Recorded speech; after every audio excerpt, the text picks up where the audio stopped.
You are listening to Single Smart Female, Romantic Fairy Godmama Edition. This episode was brought to you by the Secret Society of Adored Women. Have you been tirelessly going on craptastic dates, having craptastic results with men, even spending a craptastic amount of time weeding through meh guys and fretting over the one who won't call you back or commit?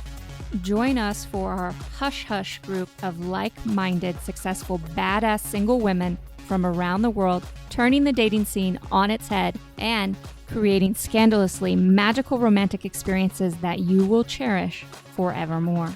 But beware, your love life and life will never be the same again. Meet us over at thesecretsocietyofAdoredWomen.com. Jen. Yes? It's topic day. Hey. Single smart female. So we're talking to all our lovely ladies out there. Mm-hmm. Love Our it. lover girls. Love you, lover girls. Okay. So Yeah. again, well, not again, but for the first time today, I'm Gen 1. This is Gen 2. We're your romantic fairy godmamas, and we have a topic for you. Do you want to say the topic? No, I would like you to. Okay. The topic is, can a passionate relationship develop with no initial chemistry? What's your answer? My short answer? Yeah. Yeah. Do you have Yeah. experience here? Yes.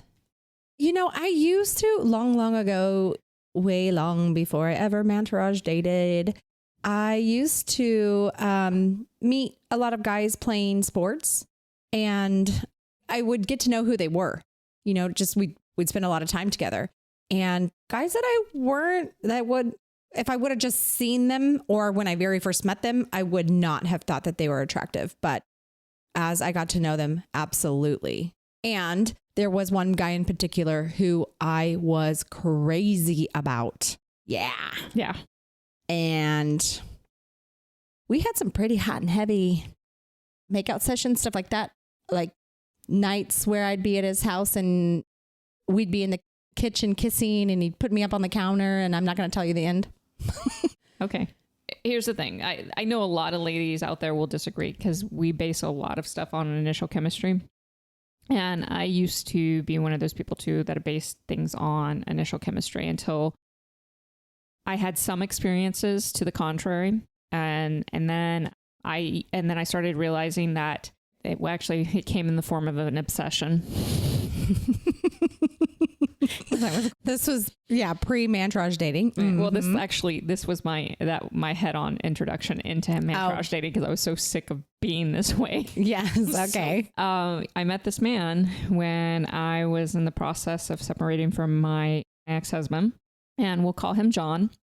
John was not attractive, but I loved the way he treated me so much that I allowed I started going on dates with him and spending time with him, and it felt incredible. And then the sex was off the chart from this not attractive guy, this guy that nobody would look at and go, oh my God, he's so hot. Nobody.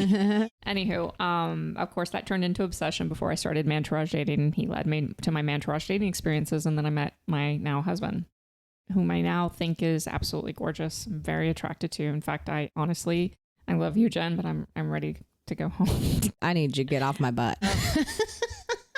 Anywho, but when I met my husband, I didn't find him attractive at the beginning either, which is really odd because I find him so attractive now. And that all actually a lot of women would find him attractive.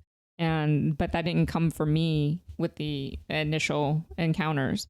And that came over time with how I felt about him. So chemistry is 100% malleable. And I know that for a fact. I've seen it enough in my clients' lives. And women who want to fight me on that, they're going to really limit their potential in love because they're setting themselves up this dating box and love box that they're not going to experience the full realm of what's possible. So it's something. It's also, I will say, there is a process when you first start this process and you're really reluctant to believe and buy into something like this. There is a process that women go through with us in working in the Secret Society of Adored Women, and where you start to open yourself up to being an adored woman in a different state of mind, where you actually have more power and control over your chemistry, for lack of a better phrase, or your turn on or your connection with men, and you are much more receptive to different types of connection. And I know when I say that, a lot of women start to shut down and thinking there's just no way I can't. I've done this before, Jen. I've been on a date or two with a guy and it just never ever works out. And you're right, sometimes it doesn't. But when you switch something like this powerful on and understand how chemistry can be navigated and it's malleable and things can change, then something else starts to open up. And yeah, there'll still be guys that there's no initial chemistry and it never does develop. But then there'll be those guys that will make you feel things that men with initial chemistry never can. And that is the chemistry I'm looking for. If you want to understand long-term chemistry, you have to understand how to take something from what seems like absolutely nothing and open up the possibilities for everything. Does that make sense, Jen, when I say that? It makes 100% sense. And I'm going through my Rolodex of previous people I've dated. And as you're talking there and thinking about the ones that it has happened that I didn't necessarily have an initial chemistry. And then I didn't end up developing it either. But the ones where I did develop it, it was because of an energetic exchange between the two of us, our hearts, our personalities, our styles, your conversation. That's where it's really at. The conversations and yeah.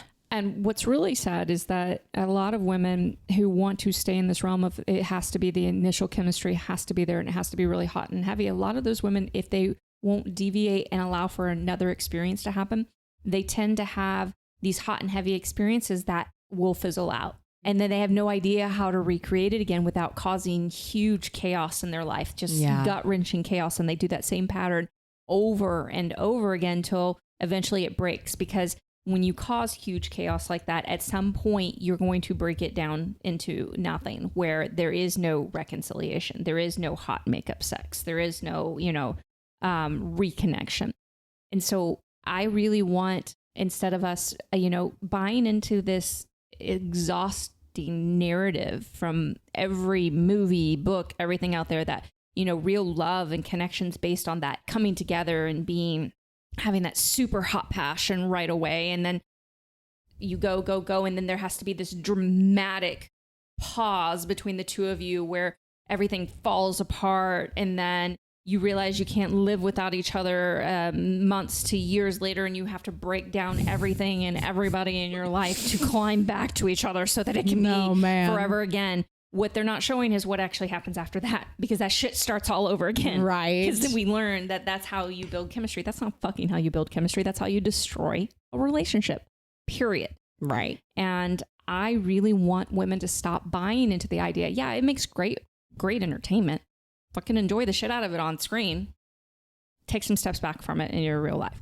Learn to create real, true chemistry. I mean, that chemistry that has the potential of keep getting more exciting, keep getting better, keep, opening stronger, opening you up for things and going deeper and going to different levels. Now, yeah, you're gonna plateau sometimes, and sometimes you're gonna wane. But if you didn't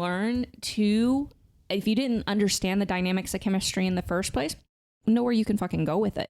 So why not understand that there are possibilities out there in your dating life and using your Mantourage dating experience to open you up to something absolutely fucking incredible that will blow your mind and take you towards you discovering who you truly are romantically, plus knowing how to reignite chemistry and create a better relationship over time. Okay, Lover Girl, it's time for the final thought on today's show.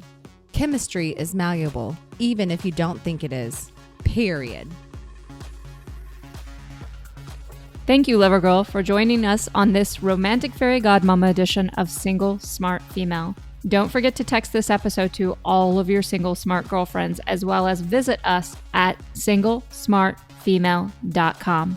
We'll talk to you next time. And here's to you having everything you want in life and love.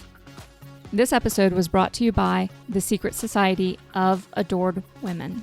Have you been tirelessly going on craptastic dates, having craptastic results with men, even spending a craptastic amount of time weeding through meh guys and fretting over the one who won't call you back? or commit? Join us for our Hush Hush group of like-minded, successful, badass single women from around the world, turning the dating scene on its head and creating scandalously magical romantic experiences that you will cherish forevermore. But beware, your love life and life will never be the same again. Meet us over at thesecretsocietyofAdoredWomen.com.